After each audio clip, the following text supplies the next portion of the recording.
Hey, what's up, everyone? I'm here because I was shopping on Amazon and I saw an Amazon Basics multi-tool. Now, I've seen all kinds of Amazon Basics stuff. I mean, they make clothes, batteries, charging cables, all kind of stuff. So when I saw the multi-tool, I was kind of curious because I've tried some Amazon Basics stuffs like, charging cables and stuff. They were pretty good. So I figured, let me try the multi-tool. Now, I don't have a ton of multi-tools, but the ones I have are somewhere between decent and really good. The ones I use the most are my Leatherman Wave, which is awesome. I love the Leatherman Wave. I've had it for 9 or 10 years. Same one, rock solid, used it a ton. Another one I have that I use pretty frequently is the Victorinox Swiss Champ, which is awesome. And I also have a Leatherman Wingman. That's kind of like a backup. I've used it from time to time, but nowhere near as much as the first two I mentioned. So I wasn't expecting this one to be anywhere in that category. I was just hoping it was decent. Now, just so you know, this cost me $9.96. From what I can see, it's pretty decent. Again, for $9.96. And in no way, shape, or form is comparable to the other three I mentioned. But I guess I'll just take a minute to show you. So it comes with this sheath here. Now, I read some pretty bad reviews about the sheath. It does seem decent to me, though. Like I said, not fantastic, but it seems decent. I was like kind of yanking on this, and nothing broke or anything, but of course that's just me kind of pushing it around, putting some pressure on it. Nothing really tells the true story like using it every day, obviously. As far as this goes, I saw some good things, and I saw some not so good things. Well, first thing, it weighs around 8 ounces. Some people said they didn't like it because there's too much metal in it. Kind of strange, and they said it's too heavy. It's the tools, from what I can gather, it wasn't really clear on the website, but the tools are made out of stainless steel, and the frame appears to be made out of aluminum. And some of the tools are better than other tools. The ergonomics are, So, first thing, the knife. The knife is probably the best part of this.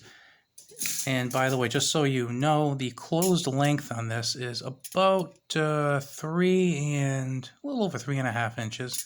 And the blade is about 2.25 inches, and then the full thing is about 2.5. So the blade is decent. It's not good, it's not bad, it's decent. I was able to cut paper, but I mean, I did have some hang-ups. I wasn't able to see any burrs or anything on the blade, and my assumption is that if I strop it just a bit, I could probably make it better than decent, but I just wanted to take a look at this and see how it is right out of the box. So out of the box, it's decent. Definitely worth $9.66 or $9.96, I believe. So definitely worth that. Next thing we have here, we have a fish scaler and a hook removal tool. I don't fish, so it's not something I would technically use. Now, the funny thing about this is when I bought it, I kind of thought to myself, oh, look, it's a fake Leatherman. But, when I see some of these tools, like when I see the profile and size of the knife, and I saw the fish scaler, and then I saw this saw, I gotta tell you, I wasn't thinking like fake Leatherman. I was kind of almost thinking fake Victorinox or something, to be honest with you. Now, I have not tried the saw, but you know what? Let's kind of give that a try right here. Okay, I'll put this down. Let's just try this on a little piece of wood right here.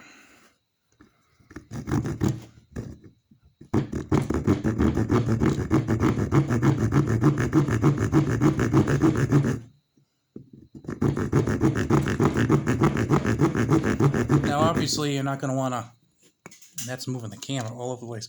You're not going to want to do any big jobs with this, obviously, but not real impressive. I've actually cut through a lot more wood than that with my Victorinox, believe it or not, and it's handled it quite well. So we got that in there. The scissors are actually kind of interesting. They have this little tab here, so it's pretty easy to pull these out. Not bad to pull the tools out, especially since it's a brand new tool. The scissors. When I first started using them, the spring action actually works pretty well. It doesn't bind or anything and get stuck. Sometimes after you use them, even the Victorinox, use them for a while, sometimes they'll just get a little stuck because the spring needs to be replaced. Obviously, it's a new tool, but they bounce right back the way they're supposed to. My problem with them is that I don't think there's really too much sharpness in there. I was able to cut some strips of paper, cut a couple of strips of paper, and it did okay. It wasn't like the Victorinox or the Leatherman scissors, and I wasn't expecting them to be. But what I was hoping they wouldn't do was actually kind of like wrinkle the paper. Like a couple of times I squeezed into it like this to cut, and when I did, it just kind of folded the paper. It didn't cut anything. So that wasn't good. So those would probably need to be sharpened, or I don't know. Like I said, not very good. The scissors. So I mean, like I said, I'm not going to make a comment on the scale, the fish scaler, because I've never used a fish scaler, so I wouldn't really know if that's a good one or a bad one, to be honest with you. Knife is decent. Scissors, I would definitely say, are below par. I would say the saw is definitely below par. Here, again, points for having this easily accessible. We have a can opener and a bottle opener. So we have the can opener right here that I just opened. It's in a pretty decent location. And then we have a bottle opener, and the bottle opener is pretty cool because it has a flathead screwdriver at the top. So that's pretty nifty. I'm assuming they feel solid. Actually, I just said that. Actually, they really don't. There is some, I don't know if you can hear that. Listen closely. There is some give there. I'm assuming you'd be able to get enough torque to actually... this doesn't have any give. Enough torque to actually turn the screw. And I'm also wondering if these screws got tightened, if that would tighten that up also. I'm thinking it probably would. Now, another strange thing is we have a carabiner here. That's not a really bad idea, and it has a lot of springiness and retention there. It just doesn't seem very, very solid, and feels like it's just regular run-of-the-mill plastic. I'm not really sure why they didn't make this out of aluminum or steel. I personally would have preferred steel with this spring, but I guess you can't make it for steel and sell it for $9.96. It might have to be like $10.08 or something. I don't know. Another thing that's kind of a little bit bothersome, these screws are popping up like kind of way above the handle. You can see that, and that's on both sides. It's a little annoying, but you can live with it. Now the fun part. What I actually think is the worst tool on here is this corkscrew. If you're spending the evening with a young lady and you want to have a bottle of wine, I think she'd probably be more impressed with you buying a cheap bottle of wine with a screw top than a nicer bottle of wine with a cork where you get your multi-tool stuck, because this has a lot of wiggle in it. And honestly, I think if I really cranked down on this corkscrew, I could probably bend it. So this does not feel like it's a steel corkscrew by any means.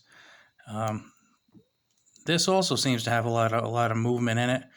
Now, it comes up nice and easy. It's kind of dug in over here. It's recessed, so it's nice and easy to open. But of course, it's kind of loose. So again, not sure how much use you're going to get out of this with it being as loose as it is.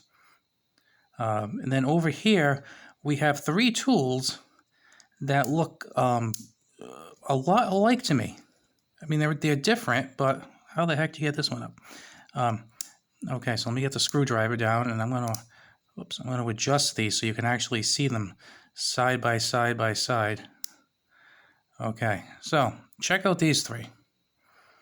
Now, the one on the far right, I'm told, is a needle. The one on the far left is an icebreaker, or glass breaker. It's a breaker of some sort. And the one in the middle is a fingernail cleaner. I think they just had some little scraps of bar stock and they didn't know what to make. So I said, hey, let's just make this stuff. I got to be honest with you. I don't see myself using the needle. I don't see myself using the fingernail cleaner for its intended purpose. As far as this, I could see kind of using that almost kind of like an awl. But really, that's it. And like I said, the corkscrew is a loss. The screwdriver could be useful if it actually holds up. So, what do I think of this thing? It feels kind of solid, and I got to tell you, if you want to buy this as your like everyday carry type of multi-tool, I think it's going to break pretty quick. And that's if you only use it a moderate amount. If you use like hard use on your multi-tools, it's going to break real fast. Now, if you're going to use it moderately, I still wouldn't feel too good about it. Now, I wouldn't consider this an absolute waste of money, though, believe it or not. Now, again, it was under $10. Okay, I have, like I said, like if you use me for example, I have 2 Leatherman and I have a Swiss Champ, so I've got a few good quality multi-tools. Something like this really has its place for me because it's an extra one. It's kind of like flashlights. Like you want to make sure you have at least one really good flashlight and hopefully 3 or 5 or 9. You know, really you can't have enough good flashlights, right? But there comes a time where you can't spend $40 and $50 on every flashlight. It's not possible for most people. So you might buy a couple of really good, dependable ones. Then you might get a couple of mediocre ones. Then you'll buy some cheap ones. Like with me, I have some really, what I consider really good quality flashlights. And then I have some mediocre ones. And then I've bought flashlights for $1 at Walmart. I bought a few of those and I keep those around too because, you know, less is more. It's light, more convenient. At least it'll help you get to the better ones. In any event, same thing with knives. I have some really nice knives. I have some mediocre ones, and I have some cheap, crappy ones. And I have some that are really just really, really cheap. But I'd rather have that than I'd rather have, you know, 3 or 4 really good ones and some mediocre and some cheap than just 3 or 4 really good ones. You know, sometimes the more the merrier, as long as you have some good stuff too. And that's where this fits in. I do think it has some value kind of as a backup tool, kind of something you might want to keep around in your garage, maybe an extra one in your car, an extra tool in your backpack, because, you know, they say two is one and one is none. Well, losing your Leatherman would suck, but losing your Leatherman and having that be your only multi-tool is even worse. At least if you have this, I mean, it's not like it's going to fully replace the Leatherman, but, you know, in a pinch, you can loosen and tighten some screws. You can do some cutting. You probably won't be able to open a bottle of wine, but you will be able to open up some bottles and cans. So in that regard, I do think it has some value, and I think for the price, it's fair. Now, if by some chance, you know, this video takes off and 11 million people watch and everyone wants to buy this thing and it goes up to $25, then hell no, don't buy this. But again, for $9.96, I think it's a pretty decent deal, you know, just as a backup. So I hope you got something out of this, and maybe you like it, maybe you don't. But I will see you later. Have a good one.